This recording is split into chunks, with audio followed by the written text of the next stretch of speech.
लालबाग, परळ, काला चौकी, दादर, भायखळा यामध्ये तुम्हाला काय वाटतं, कुठलं असं आहे व्यक्तिमत्व तुमच्यासारखं जे स्वराज्य जपेल?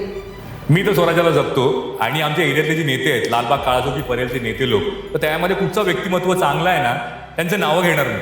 कोण नगरसेवक चांगला आहे, कोण आमदार चांगला आहे, कोण कामं चांगली करतो या पूर्ण एरियामध्ये, भायखळा असो, दादर असो, लालबाग असो, परेल असो, काळा चौकी असो, शिवडी असो, सगळ्याच एरियामधले जेवढे नेते आहेत, जेवढे सच्चे नेते आहेत, त्या सच्च्या नेत्यांचं मी नाव घेणार.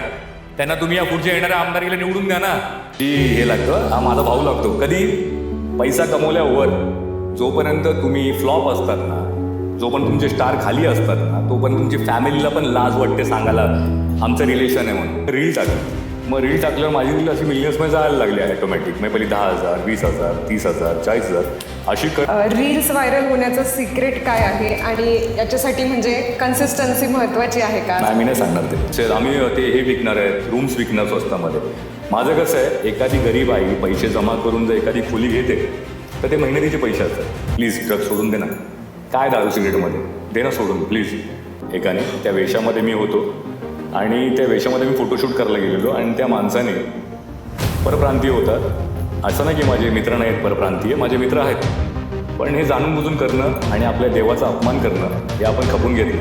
श्री स्वामी समर्थ, जयशंकर. टॉक टेल्स ओरिजिनल्समध्ये तुमच्या सगळ्यांचं स्वागत आहे. आपण इथे फक्त एखाद्या व्यक्तीची ओळख नाही, तर त्याच्या यशामागचं खरी कहाणी जाणून घेण्याचा प्रयत्न करतो. असंच एक दमदार व्यक्तिमत्व म्हणून आज आपल्याला लाभलं आहे श्री रुपेश दिलीप हुळावले, म्हणजेच आपल्या सगळ्यांचे लाडके RD किंग.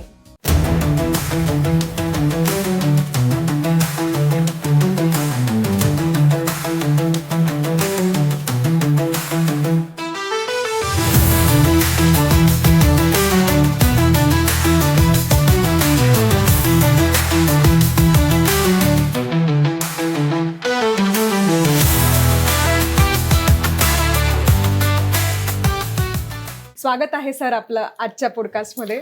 थँक्यू. जय शिवराय. श्री स्वामी समर्थ. आपण सर्व सरांना ओळखतोच. आपण सरांचा प्रवास बघितला आहे. सर खूप छान असे इन्फ्लुएन्सर आहे आणि त्याचसोबत मोटिवेशनल स्पीकर पण आहे.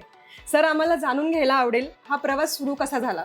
जी सुरुवात अशी झाली की बोलतात ना, खूप सारं टेन्शन मी लोकांमध्ये बघायचो, पण काय करू शकायचो नाही. मी कधी जिमला जातोय, कुठे जातोय, सगळ्यांच्या मनात काहीतरी टेन्शन असायचं, काहीतरी बघायचो. नेहमी कोणाला कोणाच्या मनाने टेन्शन. बोलो दूर कसं करायचं. तर माझ्या मनामध्ये आलं की एका समजवण्यापेक्षा मी डायरेक्ट रील स्टार होण्याचा माझा हेतू नव्हता. मी फक्त एक रील टाकू असा विचार केला. मग रील टाकली. मग रील टाकल्यावर माझी रील अशी मिलियन्समध्ये जायला लागली ऑटोमॅटिक. मग पहिली 10,000, 20,000, 30,000, 40,000 अशी करत ती वाढत गेली, रेस होत गेली. आणि नंतर मग 2023ला मी एंडिंगला चालू केलं सगळं. तेव्हा माझे 10,000 फॉलोअर होते 2024ला. आणि आता 3 लाखाच्या आसपास होत चाललं. ते सगळं प्रेम माझा देव देतो मला आणि मला ही ताकद सगळं माझा देवच देतो. पण मला हे सगळं दुःख बघितलं ना मी सगळ्यांचं, की एकाला मी समजू शकत नाही. म्हणून मी बोललो एक रील टाकली तर ते करोडोपर्यंत जाऊ शकतो, म्हणून मी रील बनवायला लागलो. असा माझा प्रवास स्टार्ट झाला आणि तो चालतच चाललाय, कमी होत नाही, भरभराट चालू आहे आपल्याकडे. जेव्हा इन्फ्लुएन्सर व्हायचं तेव्हाच ठरवलं, जेव्हा तुमच्या रीलला रिस्पॉन्स यायला लागला? तुमच्या लोकांचं प्रेम भेटलं मला कळलं मी इन्फ्लुएन्सर झालोय. मला आता पण वाटत नाही मी इन्फ्लुएन्सर आहे म्हणून किंवा मी रील स्टार आहे म्हणून. मी स्वतःला एकदम नॉर्मल माणूसच बघतो की मी असाच आहे, साधा आहे. मी जेवढ्यांना माझ्या संकटातनं बाहेर काढू शकतो तेवढ्यांना मी बाहेर काढतो बस. आणि मी स्वतःला काही रील स्टार समजत नाही. मी नॉर्मल माणूस एकदम. आणि पण ह्यामध्ये फॅमिली सपोर्ट होता? हे सगळं फॅमिली नाही, माझं फॅमिली म्हणजे माझी फक्त आई. मला पप्पा नाही आहेत. तर सपोर्टला माझी आई आहे, माझे स्वामी आहेत. तर मला काय कमी पडत नाही. तर ती आईच्या शक्तीमुळे मला सगळं चाललंय जोरदार एकदम. काय टेन्शन नाही. फॅमिली सपोर्ट नसतोच कोणाला, लक्षात ठेवा. फॅमिली कधी तुम्हाला फॅमिली आपला म्हणते, लक्षात ठेवा, जेव्हा तुम्ही तरक्की करता, बरोबर. जेव्हा तुमचं नाव होतं, अरे ही माझी बहीण लागते, ही माझी हे लागतं, हा माझा भाऊ लागतो. कधी पैसा कमवल्यावर जोपर्यंत तुम्ही फ्लॉप असतात ना, जोपर्यंत तुमचे स्टार खाली असतात ना, तोपर्यंत तुमची फॅमिलीला पण लाज वाटते सांगायला आमचं रिलेशन आहे म्हणून, बरोबर ना? बरोबर. मग तसं आमच्या फॅमिलीमध्ये पण तसाच काहीतरी इश्यू सगळ्यांच्या फॅमिलीमध्ये असतो, माझ्यात नाही. पण तुम्ही तरक्की करताना देवाने ठरवलं ना तुम्हाला स्टार बनवायचं आहे, तो बनवणार. सुरुवातीला काही स्ट्रगल होता का तुम्हाला ह्यामध्ये? जसं माझं बघायला गेलं तर मी खूपदा रील टाकते, कधीतरी व्ह्यूज येतात, कधी व्ह्यूज येत नाही. म्हणजे आणि मग त्यामुळे थोडंसं असं हे पण होतं ना, डाऊन होतं की कशाला टाकतोय आपण एवढं छान छान कंटेंट. बरोबर. तर तसं तुम्हाला पण स्ट्रगल होता का आधी? माझं सांगायचं हेच आहे की हार मानू नका. पहिले मला 100 लोकच बघायचे. मी हार नाही मानली. कन्सिस्टन्सी ठेवायची, पेशन्स ठेवायचे. सगळं झटपट भेटलं ना की त्याची व्हॅल्यू राहत नाही. बरोबर. हळू भेटू दे, वर्ष लागू दे, 2 वर्ष लागू दे, त्याची चव भारी लागते. म्हणून काय बोलतो, 100 लोक बघतील, त्या 100 लोकांना तू आवडलीस की ते 200 लोकांना फॉरवर्ड करतील, ते 200 तुला लाखावर नेतील, ती लाखो तुला करोडोंवर नेतील. तेव्हा मला करोडो लोक बघायला लागले. आणि ती अकड आली ना की ते करोड लोक तुला जसे वरती नेतात ना तसे खाली पण पाडू शकतात. तर त्यांना प्रेम देत राहायचं आणि तुझी कन्सिस्टन्सी ठेवायची, रोज रील टाकायचे, पोस्ट करायचे, कारण लोकांना आवड लागते ना बघायची की आज रुपेश दादा काय करतोय, आज आर.डी. दादा सकाळी उठल्यावर काय खाणार आहे, आज वर्कआउटला कितीला जाणार, आज गुरुवार आहे, आज स्वामींच्या मठात गेला असेल, आज सोमवार आहे, त्याचा निर्जल उपवास असतो, Correct. आज हे करत असेल. मग ती सवय लागली ना त्यांना की ती सोडायची नाही. नाहीतर 100 रील स्टार पडलेले असतात, मग तिकडून हो. कन्वर्ट होतात आणि दुसरीकडे जातात. लक्षात ठेवायचं. मग एखादा जीव लावते ना फॅमिलीसारखी आपल्याला पब्लिक, तर त्यांना जपूया. बरोबर ना? आणि हार नाही मानायची. 100 वरनं करोडोपर्यंत जायचंय आपल्याला. तर बरोबर. टाकत राहा वर. फर्स्ट अर्निंग किती होती तुमची सोशल मीडियामधून? पहिलं तर गोष्ट मी अर्निंगसाठी करत नाही. बरोबर? आणि सोशल मीडियाची अर्निंग मी बघितली नाही कधी. पण अमाउंट कधी 3000, 6000, 10,000 अशी ती येत जाते. Facebookला आणि Instagramला जास्त नाही, YouTubeला जास्त आहे. पण मी YouTubeवर जास्त नाही आहे. मी कमी आहे. पण मी सांगतो की कसं आहे ना, अर्निंगसाठी केलं ना, की माणूस हिट होत नाही. तुम्ही पब्लिक प्रेम किती करते तुमच्यावर, त्याच्यासाठी केलं ना, मग ऑटोमॅटिक पैसा तुमच्याकडे धावत येतो. मग बरोबर. पब्लिक किती गोळा करू शकतो? तुम्हाला जर कोणी विचारलं, पैसा की फेम? तर पैसा नाही बघायचा, फेम, ओळख. फेम असली ना, तर पैसा तुम्हाला शोधत घरी येतो. Correct. लक्षात ठेवा. तर आधी फेम, खूप नाव आणि आलतू-फालतू कामं आपण घेत नाही. म्हणजे जसे की कोलॅब्स असतात, त्यात पैसे भेटतात, तुम्हाला माहिती आहे. बरोबर. तर कोलॅब माझं कसं आहे, आता कन्स्ट्रक्शन लाईनमध्ये मला पनवेल साईडचे पण कॉल करतात, पुण्यातले करतात, की होलसेल आम्ही ते हे विकणार आहेत, रूम्स विकणार स्वस्तामध्ये.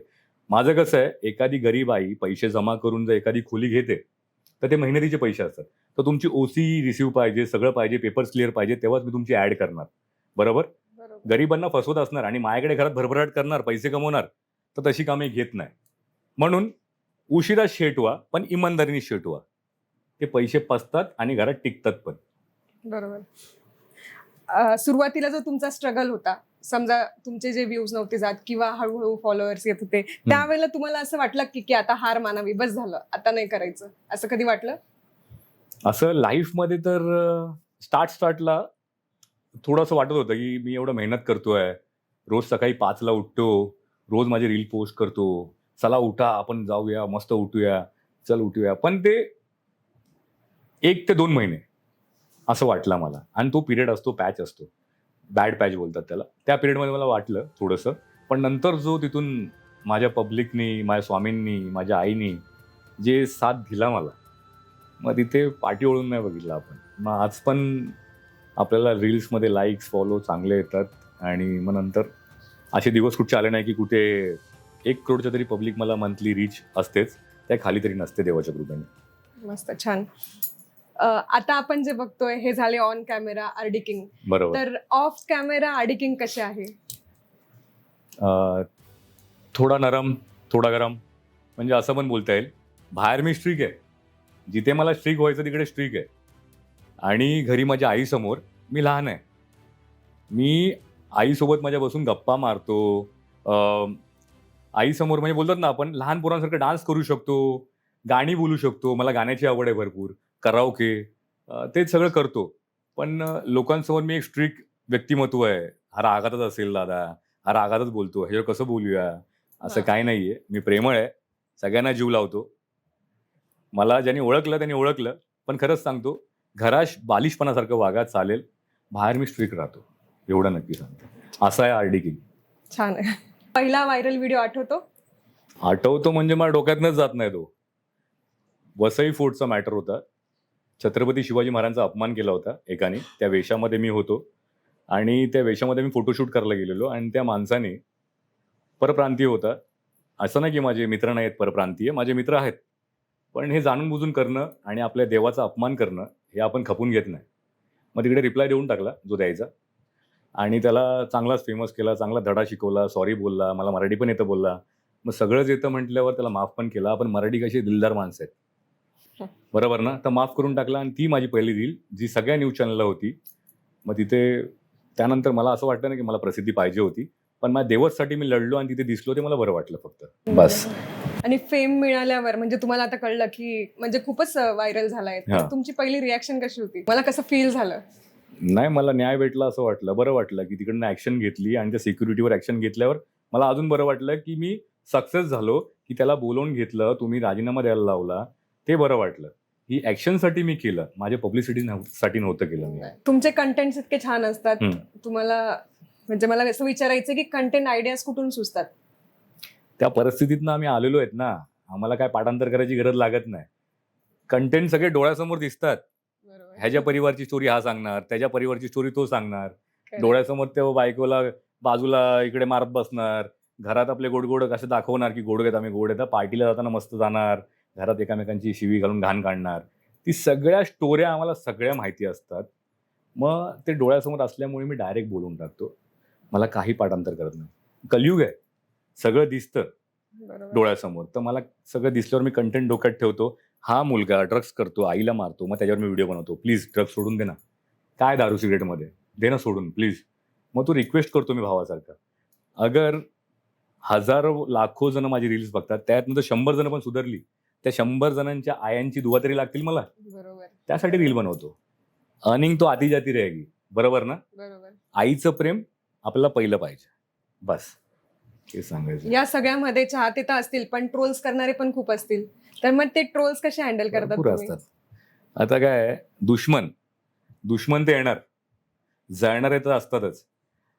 जे सोंडके असतात ना, म्हणजे आमच्या भाषेत बोलतात, ज्यांना कामधंदा नसतो, जे स्वतः काय मोटिवेट नसतात आणि काही करू शकत नाही आयुष्यात, ते दुसऱ्याला कुठेतरी वर हाईपला जाताना आहेत ना, खाली कमेंट करतात, ट्रोल करतात, क्या कर रही है, क्या कर रहा है, क्या कर पाएगा. म्हणजे ते पण लक्ष नाही द्यायचा. इफ तुझा एम तो डोंगर आहे 10 किलोमीटरचा, तिकडे दिसतोय तुम्हाला बाहेर एक डोंगर आहे मोठा, तर या डोंगराच्या आधी आपल्याला तिथपर्यंत जायचं आहे सक्सेसला. तर असे चुतुरपुतुर लोक, असे चिंदीचोर लोक येत राहणार, कोण ना कोण येणार, टोचणार, थांबवणार, पण लक्ष द्यायचं नाही.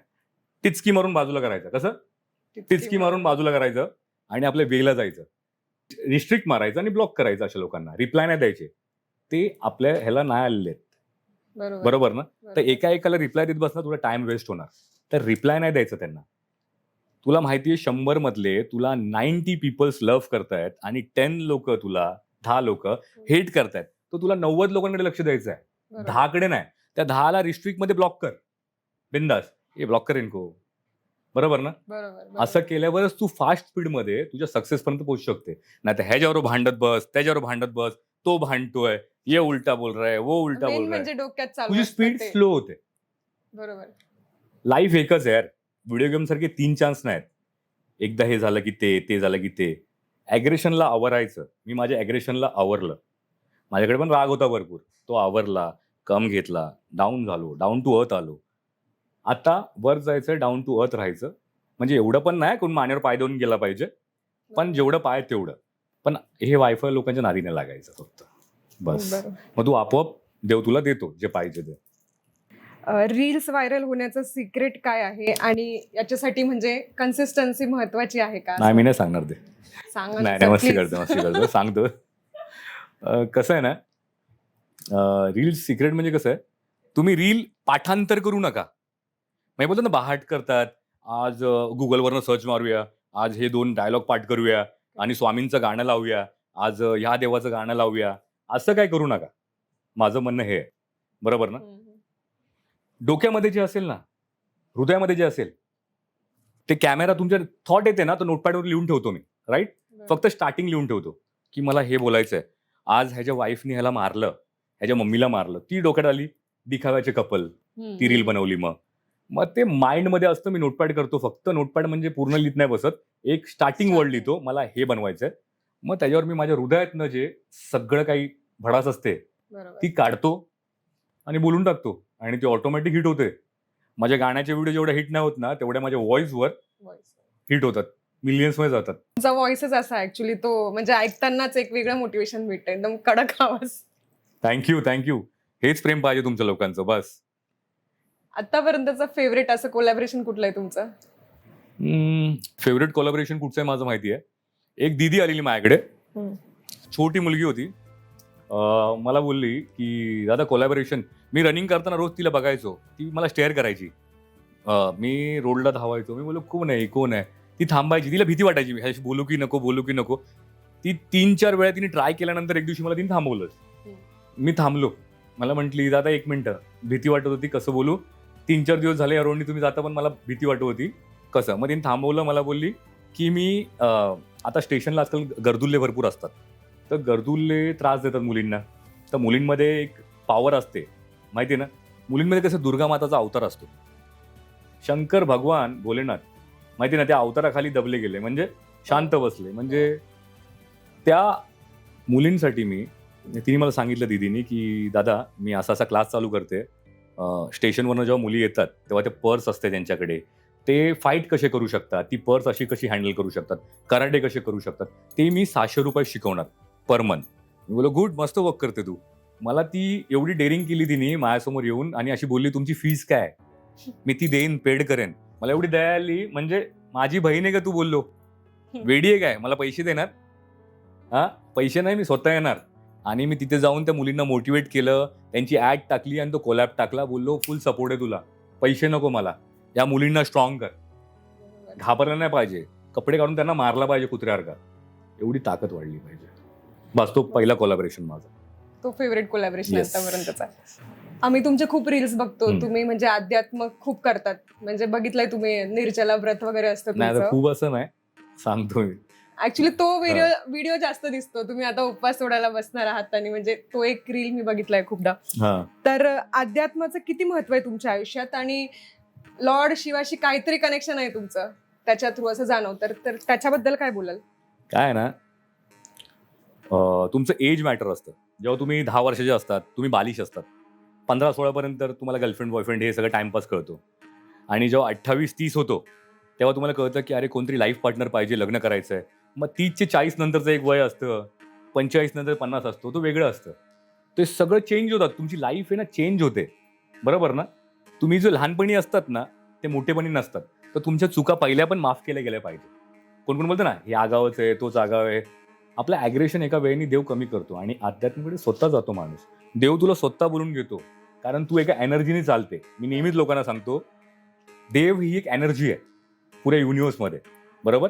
आणि आपण त्याचे लेख पोरं आहेत, बरोबर ना. बरोबर. मग ती एनर्जी तुला एनर्जीला कनेक्ट होते. माहिती, तू कधीतरी देवळात गेली, कुठेतरी चालत चालत वॉक करत गेली आणि खूप केदारनाथला कुठे चढलीस किंवा कुठेही, आणि तू वॉक करत वरती देवाला बघितलंस, खूप वेळाने चालल्यावर तो डोळ्यात पाणी येतं, बरोबर. ते पाणी असत नाहीत, कारण हे आत्ताचे आई वडील आहेत ना जन्म घेतलेले, ते तात्पर्य आहेत. तुझा खरा आई बाप भोलेनाथ, बरोबर. आणि ज्या देवाकडे तू जाते ना, देव कसा भोळा आहे, त्याला पैसे नको. आपण बोलले हे चढावा वो चढावा, काय नसो चढावा, तू फक्त हात जोडून बोल ना मी आली तुझ्याकडे, मी आलीच तुझ्याकडे. तो रडून तुला बघतो तेव्हा ते डोळ्यात त्याचं पाणी असतं, डोळ्यात, लक्षात ठेवायचं. तो प्रेम करतो. आणि अध्यात्माने ना काय होतं की आपल्याला असं वाटतं की आता देवासाठी, मग ते ऑटोमॅटिक मायात येत गेलं. मला कोणाला दिखावा नाही करायचा होता, मी पहिल्यापासून नॉर्मल उपवास करत गेलो आणि लहानपणीपासून माझा हा उपवास चालूच झाला आणि आता मी निर्जल करायला लागलो. असं मला काय मोठं वाटत नाही की निर्जल मोठं आहे असं काय, पण आणि देवाकडे पण मी काय मागत नाही. मागणारी माणसं 1 नंबरची चालू, लक्षात ठेवा. माझीच फॅमिली, माझंच सगळं. देवाकडे मागायचं नाही. जो एवढा युनिव्हर्स चालवतो त्याला माहिती आहे तुला कोणत्या वेळेला सक्सेस द्यायचा, राईट. तर देवाकडे आपण भीक नाही मागायची, प्लीज माझं हे सक्सेस होऊ दे, प्लीज माझं हे चालू दे, ते चालू दे. नाही, ही नोज एव्हरीथिंग. चांगला टाइम कधी येणार, कधी द्यायचं. तुझा राजयोग कधी कधी 6 वर्षामध्ये पण असतो लहानपणी, कधी 40 नंतर असतो, कधी 50 नंतर असतो. जो असेल तो देईल. मी देवळात जातो तेव्हा काय मागतो माहिती का देवाकडे? मी देवाला बोलतो तुझं परिवार, पार्वती माता, गणपती बाप्पा, आणि कार्तिक भगवान सगळे तुम्ही आनंदात राहा, मी तुमच्या सोबत आहे. मी असा बोलतो. असं का बोलतो? कारण मी त्यांच्या परिवाराची काळजी घेतोय, कारण तो पूर्ण जगाची काळजी घेतोय. बरोबर. म्हणून कधी मागू नका, कारण तो युनिव्हर्स घडवतो, बनवतो, तर त्याला माहिती नाही का तुला काय द्यायचं आणि कोणत्या वेळेला द्यायचं. बरोबर ना? बरोबर. म्हणून मी ऑटोमॅटिक भोलेनाथमध्ये रमत गेलो आणि आता पूर्णच रमतो. सर्वात कॉन्ट्रोव्हर्शियल मुवमेंट कुठली होती? सर्वात कॉन्ट्रिब्युशन म्हणजे ही होती, टोल नाके सांगू शकतो आपण एक, की पाठी ॲम्ब्युलन्स होती आणि VIP आमदार खासदार लोकांची पोरं without number plate VIP cars घेऊन माझ्या फ्रंट कारमध्ये होते, असे रुबाबात बसलेले. मी बोललो, करा ना रुबाब, तुमच्या बापाचा पैसा आहे, काय हरकत नाही भाई, कर. पण रुबाब करून तू दुसऱ्यांना त्रास देऊ नको. तर पाठी 2 हे होते, पेशंट होते गाडीमध्ये. तर भाईला बोललो, तुझे नंबर प्लेट नाही, तू एक काम कर भाई, टोल नाक्याच्या बाजूला लाव गाडी. मग त्याला बोललो टोल नाक्या साईडला लावता आणि पळवून टाकली गाडी. आणि पळवल्यानंतर मला कळलं की पुढे पोलीस पकडतील. पोलीस आपले तळेगाव गेल्यावर खालापूर आहे पुढे, पकडतील. मी फॉलोअप केलं त्याला, पुढे बघितला तर पोलिसांनी काय पकडलं नाही त्याला. तर मी रेकॉर्डिंग केली पोलिसांची पण आणि त्याची पण, आणि त्यांनी माझ्या अंगावर गाडी मारली आणि निघून गेला. तो कुठच्या तरी MLAचा मुलगा होता. मग ते मला कळलं की करप्शन एवढं झालंय की काहीतरी आपण सत्यवादी बनायचो आणि आपलीच काहीतरी मर्डर व्हायची. बरोबर. मग हा कॉन्ट्रोवर्शियल विषय झाला होता आणि हा TV9ला पण आला हा पण विषय आत्ताच 1 महिन्याआधी, 1 महिना झाला असेल. तर हा विषय कसा आहे, समोरनं त्या मुलाने मला फोन करून परत सॉरी बोलला की दादा मी चुकलो, माझ्या लहान भावांनी गाडी नेलेली. पण कशी आहे ना, घमंड जिरवणारा पाहिजे. मी जिरवली त्याची. मी का जिरवली? कारण जिरवलीच पाहिजे आपण अशा लोकांना. नाहीतर हे अति अति अति करत माझा बाप शाणा, माझा बाप शाणा, माझा बाप, हे 4 जणांना मारतील आणि उडवतील. पण ह्यांना कुठेतरी धास लागला पाहिजे. तर कोणच हात उचलणार नाही, कोणाच आवाज उचलणार नाही, तर कोणच काय बोलणार नाही. यांना वाटतं कोण नाही, आम्ही सरस, आमचाच बाप सरस. म्हणून मी नडतो अशा जागेवर. माझा मर्डर झाला, खून झाला तरी पण हरकत नाही. मला धमकी पण येतात, तुझा मर्डर करणार, हे करणार. तर मी कोणत्या बापाला घाबरत नाही. मला नेणारा आणि पैदा करणारा माझा देव आहे. आता आपण RD किंग यांच्यासोबत रॅपिड फायर घेणार आहोत. तर रूल एवढाच आहे की तुम्हाला फक्त मी जे प्रश्न विचारणार आहे एका शब्दात लगेच उत्तर द्यायचं आहे. येस या नो मध्ये द्यायचंय का? नाही, तर द्यायचं प्रॉपर. एक तुमचं जे सिलेक्ट करायचं ते ऑप्शन. चालेल. Start. Yes. Instagram real life की real life? Real life. Fame की पीस? पीस. मनी की रिस्पेक्ट? रिस्पेक्ट. Dream collaboration? हा तुमच्या सोबत. अरेंज मॅरेज की love marriage? Arrange with love. Puranpoli की zunka bhakar? Zunka bhakar. 1 word for fans? I love you all. Biggest fear? माझी आई. रॅपिड फायर राऊंडचे तुम्ही खूप सुंदर असे उत्तरं दिले आहेत. त्यासाठी टॉकटेल्स ओरिजिनल्स कडनं एक छोटंसं gift hamper. Thank you ma'am, thank you so much. तर पॉडकास्टची आठवण म्हणून आम्हाला तुमची एक सिग्नेचर हवी आहे आमच्या या सिग्नेचर मध्ये. अरे थँक्यू, देणार ना, का नाही देणार. माझी फॅमिली आहात तुम्ही. One more chapter, one more breath. आजची ही सुंदर आठवण RD किंग सरांची सिग्नेचर मग आपण आपल्या मेमरी शेल्फ मध्ये ठेवतोय. Sir please proceed. Thank you. Begin. Real voices, real stories, right from the start. Talk tales, originals, straight to the heart.